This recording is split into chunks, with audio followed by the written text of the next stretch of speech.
अस्सलाम वालेकुम, मैं हूं doctor Shahid Nadeem, diabetologist. Blood glucose self monitor करना घर पे बाकायदगी के साथ एक बहुत अच्छी आदत है और हम इस सिलसिले की कुछ वीडियोस पहले पेश भी कर चुके हैं। आज हम जिक्र करेंगे कि जो मरीज़ हजरात ब्लड ग्लूकोज रेगुलरली चेक करते हैं, उसको मॉनिटर करते हैं ग्लूकोमीटर से अपने घर पे, एक फ़ायदा उनको अपनी ट्रीटमेंट को एडजस्ट करने की सूरत में होता है। ऐसे हजरात जो कि टाइप 1 डायबिटीज़ का शिकार हैं या जो हजरात इंसुलिन इस्तेमाल कर रहे हैं अपनी ट्रीटमेंट के लिए, उनके लिए अपनी डोज को मील टू मील खाने के साथ साथ एडजस्ट करना बहुत आसान हो जाता है अगर उनको आदत है अपना रेगुलरली सेल्फ मॉनिटर करना ग्लूकोज को। उसके लिए आपके पास ग्लूकोमीटर होना चाहिए, जैसे कि हम जिक्र कर चुके हैं। उसका ग्लूकोमीटर को चेक करने का तरीका आना चाहिए। रोशन जगह पे आप ग्लूकोमीटर चेक करें और टाइमिंग्स उसकी एडजस्ट करें।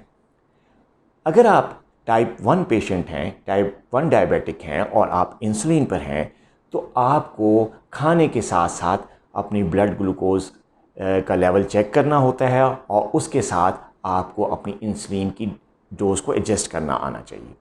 और कई लोग तजर्बे के साथ ये सीख भी लेते हैं। जो मरीज़ हज़रात नए नए डायबिटिक हुए हैं, जिनको अभी अभी डायग्नोज हुई है टाइप 1 डायबिटिक्स, वो तो खैर अपना ब्लड शुगर लेवल मॉनिटर करने के बाद अपने डॉक्टर से शेयर करेंगे और शेयर करने के बाद डॉक्टर उनको डोज़ में एडजस्टमेंट बताएगा। लेकिन जो लोग पुराने हो चुके हैं, जो पुराने मरीज़ हुए हैं, उनको ये तजर्बा हो चुका है कि कैसे एडजस्टमेंट होती है। डॉक्टर के साथ मशवरा करने के बाद और टाइम गुजारने के बाद उनको खुद एडजस्टमेंट आ चुकी होती है। तो ऐसे हज़रात को कंटिन्यूसली ब्लड ग्लूकोज मॉनिटर करने से बड़ा फ़ायदा होता है। और फ़ायदा ये होता है कि वो मील टू मील खाने के साथ साथ अपनी इंसुलिन की डोज़ भी एडजस्ट कर सकते हैं और साथ ही अपना जो ब्लड ग्लूकोज का लेवल है उसको बड़ा टाइट कंट्रोल रख सकते हैं और इसके साथ वो अपनी कॉम्प्लिकेशंस को भी बचा सकते हैं।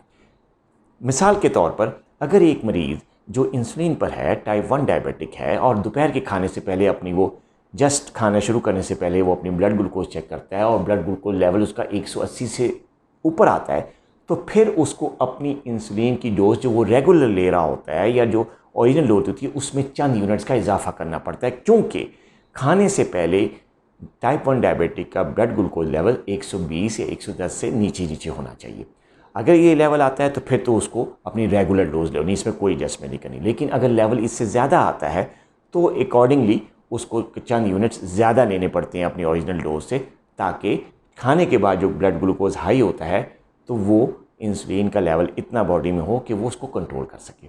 इसी तरह वो लोग जो कि खाने के 2 घंटे के बाद अपना लेवल चेक करते हैं, वो भी इसमें एडजस्टमेंट कर सकते हैं। वो कैसे कि अगर फ़र्ज़ करें 2 घंटे के बाद एक टाइप 1 डायबिटिक अपने खाने की जो है वो लेवल चेक करता है खाना खाने के 2 घंटे के बाद, तो उसका लेवल 200 या 200 से ऊपर आता है तो फिर भी उसके कान खड़े हो जाने चाहिए कि यार ये लेवल तो ज़्यादा है। तो फिर अकॉर्डिंगली जो उसका तजर्बा या जो डॉक्टर ने उसको बताया होता है उसके हिसाब से वो अपनी इंसुलिन की डोज एडजस्ट कर सकता है। तो नाज़रीन, आपको हमने बताया इस वीडियो में कि कैसे सेल्फ मॉनिटर करके ब्लड ग्लूकोज घर पे चेक करके रेगुलरली जो टाइप 1 डायबिटिक्स हैं या वो लोग जो इंसुलिन पर हैं वो अपने इंसुलिन लेवल के अपने ग्लूकोज लेवल के मुताबिक अपनी इंसुलिन की डोज एडजस्ट कर सकते हैं। आइंदा मिलते हैं इसी सीरीज़ की एक और नई वीडियो के साथ। अल्लाह हाफिज़।